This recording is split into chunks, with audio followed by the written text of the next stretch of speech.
Le damos la bienvenida al maestro Javier Martínez Cruz. Él es comisionado del Instituto de Transparencia del Estado de México y Municipios, invitado aquí para que nos hable acerca de la portabilidad de datos Sí, personales, ¿no? Un tema que ahorita ok. en las preguntas digamos, un tema importante.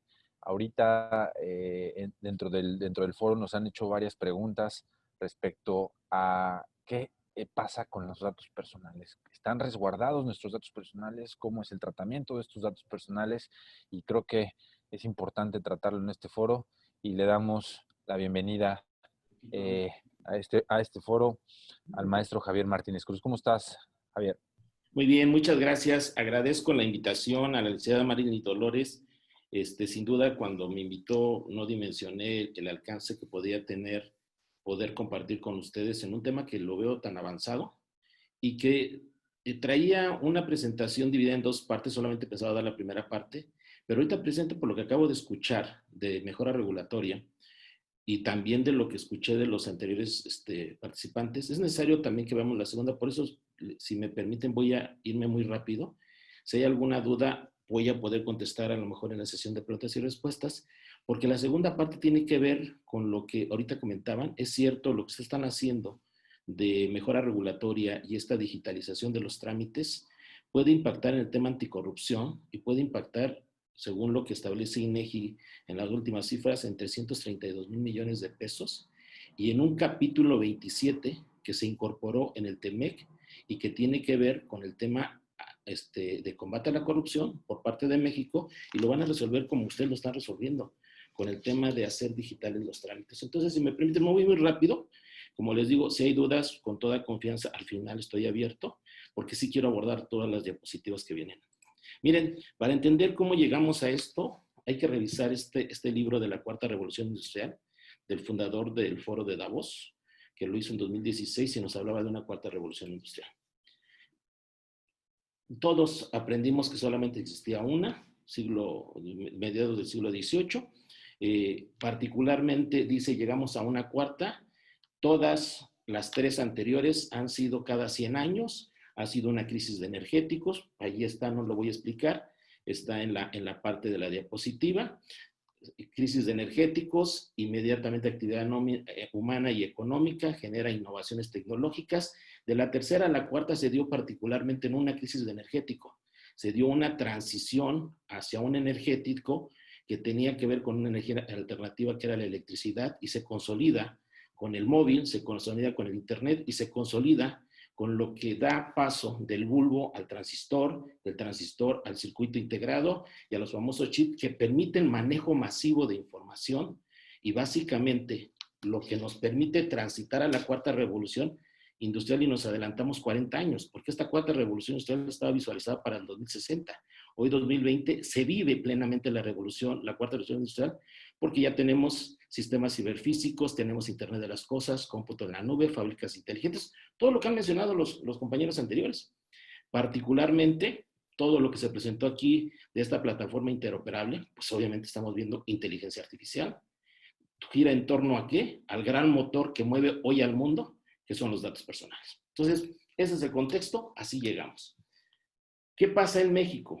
Pues México crea o traemos portabilidad en el sector público. Una portabilidad que es exclusiva y que aplica en el sector privado, porque hay fuerzas de mercado, porque es un bien privado que tiene características de exclusividad y viabilidad, que hay estrategias de mercado donde hay competencias. ¿Por qué? Porque las barreras de mercado son precisamente aquellas empresas que, como hemos visto aquí, no se logran financiar con pocos recursos. Las plataformas interoperables, los adelantos tecnológicos implican una inversión muy grande, y esos crean barreras de mercados para que no haya muchos competidores. Cuando nosotros decidimos traer portabilidad que ya existe en México, pero en el sector privado, que es la portabilidad numérica, todos recordemos, 2008 marca el inicio del derecho a la portabilidad numérica, porque a través de esta reforma a la Ley Federal de Telecomunicaciones, hoy cualquier mexicano o cualquier persona que decida cambiarse de telefónica se va con su número. ¿Por qué con el número? Porque es un dato personal que me hace identificable. Pero antes del 2008, si nos cambiábamos de Telefónica, registramos un nuevo número, entregábamos nuevos datos. Características de la portabilidad en el sector privado, las anteriores que vimos. Portabilidad en el sector público. Los españoles voltearon, Europa volteó y dijo, ¿hicieron portabilidad en el sector público México? ¿Cómo le van a hacer? Si no tenemos empresas, no tenemos barreras de mercado, tenemos órganos garantes, tenemos leyes como la de la Ley General de Protección de Datos Personales Posibles Sujetos Obligados, la ley estatal, la de Quintana Roo, la del Estado de México, un Infoen, un órgano garante ustedes en Quintana Roo. Hablamos de servicios, hablamos de ciudadanos, hablamos de demandas ciudadanas, hablamos de beneficios sociales, no estamos hablando de cuestiones económicas, no estamos hablando de mecanismos de mercado, hablamos de presupuesto público. Y entonces nos dimos cuenta de que en Europa no se aplicó la portabilidad en el sector público por una sencilla razón, porque en el momento en que lo convertimos en un derecho nos sujetamos a lo que dice el artículo 1 de la Constitución Política, donde al ser derechos fundamentales establecidos en un marco normativo, tenemos que regirnos por los 4 principios de universalidad, interdependencia, indivisibilidad, pero sobre todo el de progresividad. No podemos regresar a un estatus menor que el que nos ofrecen. Al contrario, tenemos que seguir creciendo. Por eso, si ustedes revisan este título 3 de la Ley General de Protección de Datos Personales, por técnica legislativa y cualquier persona que haya trabajado en el Poder Legislativo que haya hecho una elaboración de ley o una propuesta de decreto, van a ver que hay muchas inconsistencias. Un título 3 que se denomina Derechos de los titulares y su ejercicio, pues los capítulos que estén detrás de ese título serán derechos, porque así dice la denominación del título. Y me dice un capítulo 1 de los derechos de acceso, rectificación, cancelación y oposición, y portabilidad no es un derecho. Lo metimos hasta el 3 capítulo, donde metimos capítulo 3 de la portabilidad de los datos personales. Capítulo 2 del ejercicio de los derechos de acceso, rectificación, cancelación y oposición. ¿Cómo se ejerce el derecho de portabilidad? Nadie nos lo dijo. Creamos posteriormente lineamientos. Entonces, artículo 57, hoy tenemos que es un derecho, y así lo dice claramente los 3 párrafos, artículo 57, cuando se trate de datos personales por vía electrónica, en un formato estructurado y comúnmente utilizado, el titular tendrá derecho. ¿Quién es el titular? Pues el que otorgó los datos, el de los datos personales. Y tendrá derecho a una copia de los datos objeto de tratamiento en un formato electrónico, estructurado y comúnmente utilizado, denominación o traducción, portabilidad física, y me lo entregas en un dispositivo electrónico, llámese CD, llámese USB. Eso es lo que a mí me vas a entregar para que sea un archivo que lo tienes en formato electrónico y que me lo vas a entregar. Segunda modalidad, segundo párrafo. Cuando el titular haya facilitado los datos personales y el tratamiento se basa en el consentimiento o en un contrato, tendrá derecho a pedir la transmisión de dichos datos personales y cualquier otra información para con otro sujeto obligado. Entonces, nosotros esto hemos denominado en el Estado de México, en el IFOE, portabilidad por transmisión, donde un sujeto obligado que recaba los datos, posteriormente se le puede mandar a otro sujeto obligado receptor que ha pedido el ciudadano. Y lo que hacen las instituciones públicas es lo que dice el 3. El Sistema Nacional, que es donde creamos los lineamientos que me tocó coordinar que me tocó estar al frente cuando era coordinador de la Comisión de Protección de Datos Personales, y donde creamos los lineamientos para la portabilidad con 27 artículos, iguales a los que hizo artículo 29, que es el grupo de trabajo de Europa para diseñar las directrices de portabilidad en el sector privado en Europa.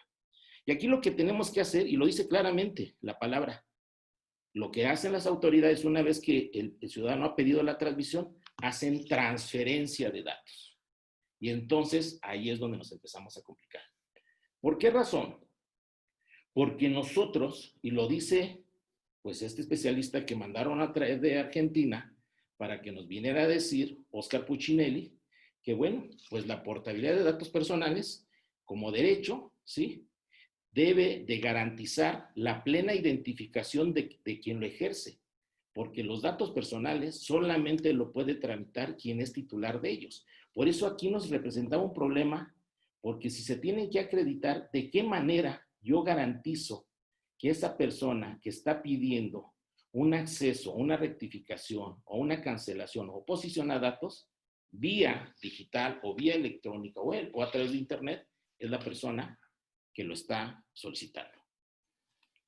Y lo dice, creo que muy claramente, retomando lo que dice este especialista español, Mireles Ramón, que nos dice, y toma la misma conclusión Oscar Puccinelli, y dice, primero, dejémonos de estar discutiendo si es un derecho o si se tiene que otorgar o no otorgar. Se tiene que otorgar y no debe ser objeto de discusión. Si hoy está en el artículo 57 de la Ley General de Protección de Datos Personales y Protección de Sujetos Obligados, es un derecho y se le tiene que garantizar no solamente en el Estado de México, que es donde lo estamos garantizando, sino en todo el país. Y segundo, y lo dice ahí, cuando estamos hablando, que es lo que está de rojo, cuando estamos hablando que se tiene que hacer a través de plataformas interoperables, no dejemos en manos del ciudadano o en responsabilidad del ciudadano que él busque y contrate los servicios de Internet para que se conviertan en cautivos digitales. Al ser un derecho, el Estado tiene que buscar los mecanismos para garantizar este derecho. Y de ahí lo que hizo el Estado de México. ¿Qué hizo el Estado de México? Primero, entender que estamos hablando de portabilidad física. Así les hablamos a nuestros ingenieros para que nos entendieran e hiciéramos la traducción de lo que dice la portabilidad para decirle cómo un ciudadano puede acceder vía solicitud y pedirnos que se elabore todo ese procedimiento para posteriormente llegar al final y entregarle un dispositivo electrónico donde vaya la información que nos está solicitando. Por el otro lado, también está el otro derecho vía portabilidad por transmisión, donde, como vemos ahí, hay una institución pública como puede ser el Instituto de Seguridad del Estado de México y nos pide una persona que transmitan su expediente clínico a través de una plataforma interoperable que se llama SARCOEN, que lo tenemos como un desarrollo propio, al igual que ustedes han estado presentando en el Estado de México para el ejercicio de este derecho, y que me pide que le pase su expediente clínico a otro centro de salud que tenemos en el Estado de México y que es el Centro de Seguridad Social de los Trabajadores del Estado y de los municipios, para poder seguir su tratamiento y es su derecho. ¿Qué tendrá que acreditar? Pues una serie de requisitos, entre ellas el vínculo jurídico que se da, y es simplemente decirnos, oye, te diste de alta en el ICEMI para seguir tu tratamiento, preséntanoslo y podemos hacer esta transmisión. ¿Qué representaba para nosotros también atendiendo lo que dice el Sistema Nacional de Transparencia? Pues dice el Sistema Nacional de Transparencia que todo se tiene que hacer a través de la Plataforma Nacional de Transparencia. El Estado de México accede a eso, entramos y hacemos la solicitud, pero como a mí la transparencia no me garantiza medidas de seguridad y no me garantiza que no se me vaya a perder un documento, prefiero que entre la solicitud, pero que caiga a mi SARCOEN, porque SARCOEN sí trae medidas de seguridad. Lo hacemos tanto para la portabilidad y exactamente la misma definición que hace rato se entendía, entender que es interoperabilidad y es la posibilidad de que estos sistemas se puedan articular. ¿Qué representaba como reto a México, al Estado de México? Pues que básicamente si queríamos hacer interoperabilidad con nuestros 333 sujetos obligados, estamos ante la disyuntiva de crear sistemas interoperables entre estos 333 sujetos obligados para poder garantizar este derecho, que obviamente ningún presupuesto público lo podría soportar, porque eran crear sistemas particulares para poder interactuar. ¿Qué es lo que decidió el Estado de México? Utilizar nuestro mismo SARCOEN, que ha sido ganador a nivel internacional en 2018, donde quedamos como finalistas con Francia y con Hong Kong. Estado de México, representando a México, quedó como finalista. ¿Por qué SARCOEN garantiza? Porque el SARCOEN, al igual que ustedes, ¿sí?, trae niveles de seguridad solamente equiparables con la firma que trae, los niveles de seguridad que trae el SAT. Traemos los dos que trae la plataforma nacional, pero el tercero lo creamos bajo el modelo de inducción matemática, donde precisamente lo que hicimos fue tomar el concepto de números primos y que nos mandata o que nos dice que los números primos solamente se dividen por sí mismos y por la unidad. Entonces, de la misma manera, creamos una llave de encriptamiento, una llave de desencriptamiento con 512 caracteres cada llave, que nos representan básicamente 1024 caracteres, que sería, ¿sí?, no imposible, pero casi imposible, de poder descifrar y vamos a ver cuál sería el costo de oportunidad para aquel que quiere entrar a lograr encontrar estas dos claves. ¿Qué creamos entonces con eso? Pues lo mismo que creo que están haciendo ustedes. Obviamente, para una cuestión de trámites, nosotros para una cuestión de derechos, que es la interoperabilidad global. Eso es Sarcoen. Nos permite a nosotros interconectar a 333 sujetos obligados y nos convertimos en el medio para garantizar este derecho. Ustedes no son tenedores de bases de datos, son, sí es cierto, es el medio para poder llevar datos personales. Por eso, también otra particularidad que tiene el Estado de México y que solamente la tiene otro estado, que es el Estado de Veracruz, y que yo no veo en ninguna otra ley de protección de datos personales, es que en el Estado de México se registran las bases de datos. Y al tener claramente quién tiene bases de datos, claro que en ellos se aplica en mayor medida todo el sistema de seguridad, evaluación de impactos, análisis de brecha. ¿Por qué? Porque estamos ante tratamiento de datos personales que pueden caer en el ámbito de la sensibilidad. Es cierto, Sarcoen también hace tratamiento de datos personales, al igual que su plataforma, porque es el medio. Pero el sistema de seguridad, al igual que en el de ustedes, como en Sarcoen, cae precisamente en los niveles de seguridad que hace casi imposible la vulneración. Casi imposible porque hay puntos de contacto donde sí se puede exponer. Rápidamente me voy con Sarcoen, cómo funciona. Me voy muy rápido, no me voy a detener esto. Ustedes lo pueden ver si se meten a la plataforma de Infoen. Ya vienen todos los cuadros donde al ciudadano, al igual como hace un registro de acceso, rectificación y cancelación, va pidiendo, si es su necesidad, portabilidad, que es el derecho, lo puede hacer de manera física o lo puede pedir portabilidad física o portabilidad por transmisión. Me voy rápido en esta parte. La siguiente, ya que está la solicitud al sujeto obligado, empieza a buscar la información, le empiezan a aparecer al sujeto obligado como ejerce cualquier otro derecho ARCOP, el sujeto obligado, una serie de semáforos para que vaya haciendo las diferentes labores, tanto de búsqueda, encriptamiento, si es transmisión, pues se manda al siguiente sujeto obligado y se va haciendo todo el proceso. Esto, como le digo muy rápido, quiero llegar a la otra parte, la siguiente. ¿Qué tenemos al final? Pues al ciudadano se le entrega un dispositivo donde va su archivo encriptado.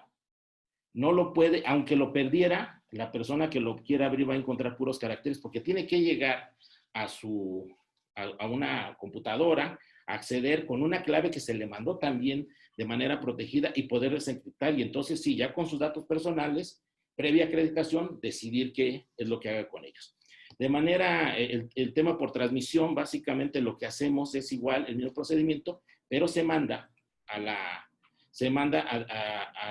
de un sujeto obligado receptor a un sujeto obligado emisor a un sujeto obligado receptor.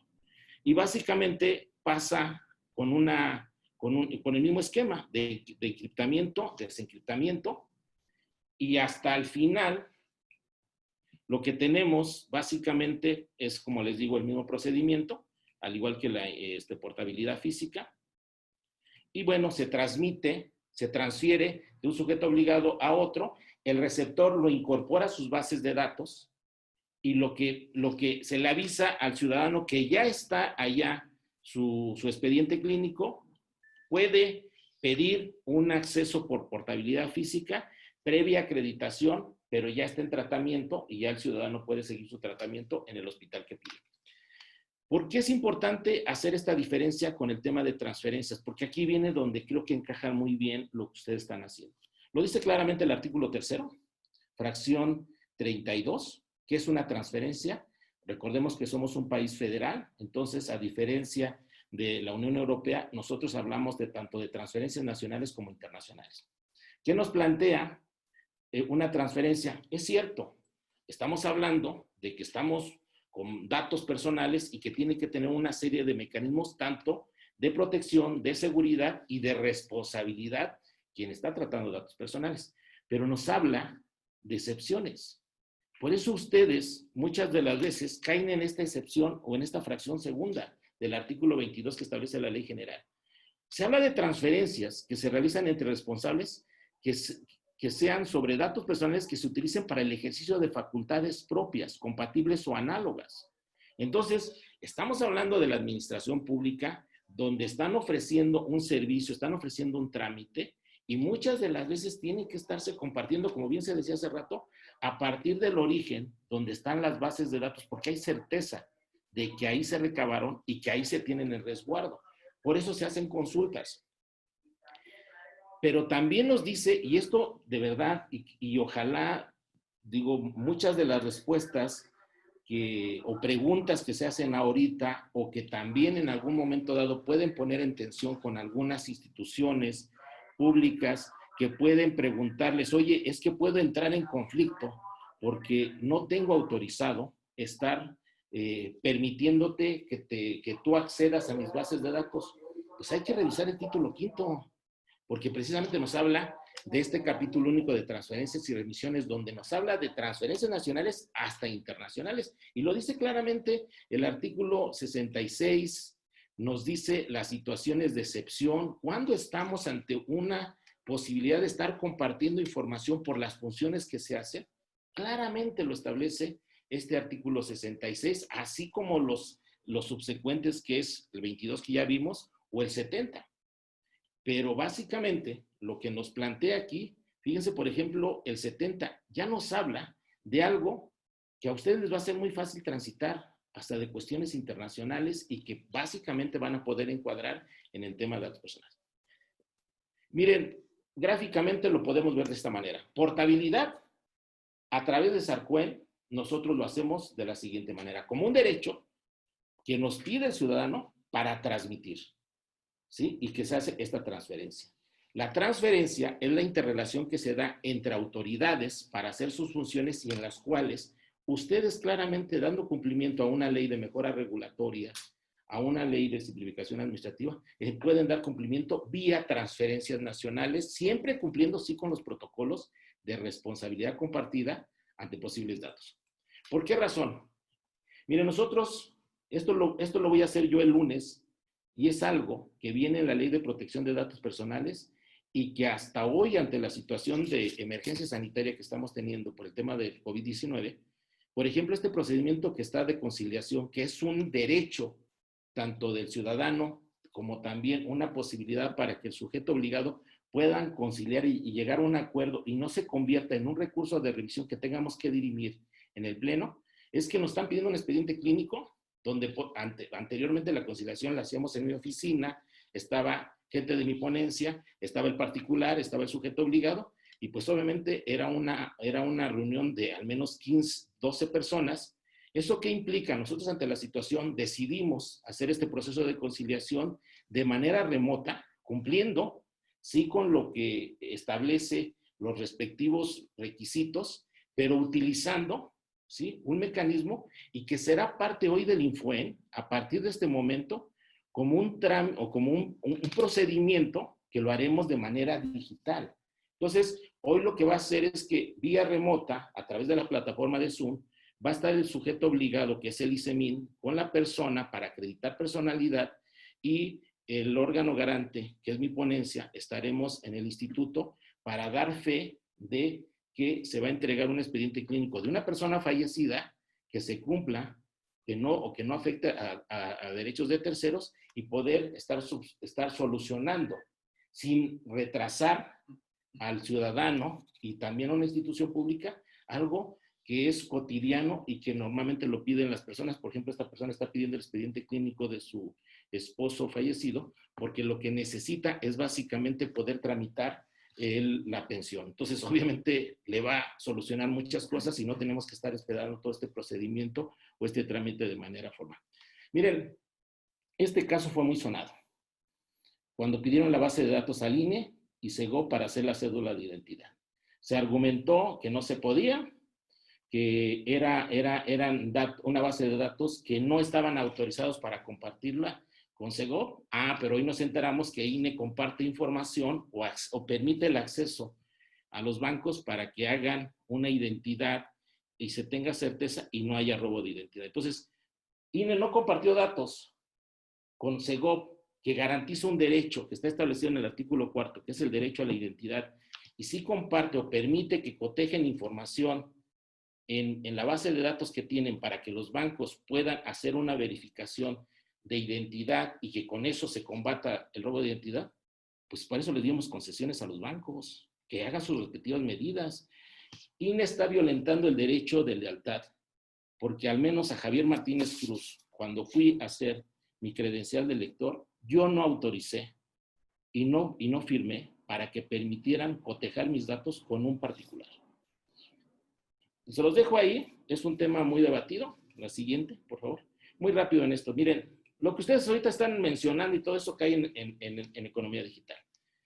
Lo dijo El poder de la tríada de Kenny Shomai en 1994. Estamos hablando de un contexto. Este contexto, vean, en el 94, era un contexto de economía física, territorial, regional. Teníamos básicamente, lo decía en su libro, 3 zonas regionales que están compitiendo. La zona de libre mercado, donde los factores de producción se pueden mover. La zona de libre comercio, que era América del Norte, donde no se mueven los factores de producción, se mueven los productos. Asia, liderado por los tigres asiáticos y obviamente marcando la presencia de Japón, donde también es una zona de libre comercio. Pero para el siglo XXI, lo que tenemos básicamente es una triada. Un actor que se llama China, Europa y Estados Unidos. Rápidamente me voy en esta parte. Hablamos de transferencias internacionales de datos personales. ¿Qué dice hoy esta necesidad de equilibrio entre lo económico y la protección de los datos personales? Establece la economía digital una serie de necesidades y lo que hemos mencionado ahorita ha girado en torno a gobierno digital o economía digital. ¿Qué tenemos entonces? Pues tenemos un comercio digital, lo establece el capítulo 19 del nuevo TEMEC, que entró en vigencia el 1 de julio de este año. Nos establece una serie de requisitos. Aquí viene lo que ustedes tienen. Y está muy bien. Tienen una ley orgánica que le dio facultades a esta secretaría. Crearon, obviamente, este instituto, donde nace también este programa especial de gobierno digital e innovación gubernamental, ¿sí? Lo sustentan en su plan estatal de desarrollo correctamente, ¿sí? Pero el plan estatal de desarrollo, ¿en qué se sustenta? Y cuando revisamos Quintana Roo, al igual que están las 32 constituciones de las entidades federativas, pues no se ha hecho la homologación de la reforma al artículo 6º del 2013 para poder incorporar el derecho al Internet y las tecnologías de la información, como lo hizo, ¿sí?, la Constitución Federal en 2013. Y entonces sí tenemos un derecho, que yo no entiendo, ¿eh? Si tenemos 32 constituciones estatales, ¿por qué no está este derecho? Entonces, ¿cómo garantizarles hoy tecnologías de la información a la gente si no está en su constitución estatal? ¿Qué tenemos entonces básicamente? Pues obviamente el Plan Nacional de Desarrollo del gobierno federal que se suscribe al Sistema Nacional de Planeación Democrática, artículo 26, y que también tienen un sistema estatal de planeación democrática, pues sí se puede agarrar para hablar de un tema como son precisamente economía digital y gobierno digital. Pero no se preocupen, también el Estado de México, a pesar de que ha avanzado un poco más, tampoco lo tiene establecido en su artículo 5, pero sí tiene este párrafo.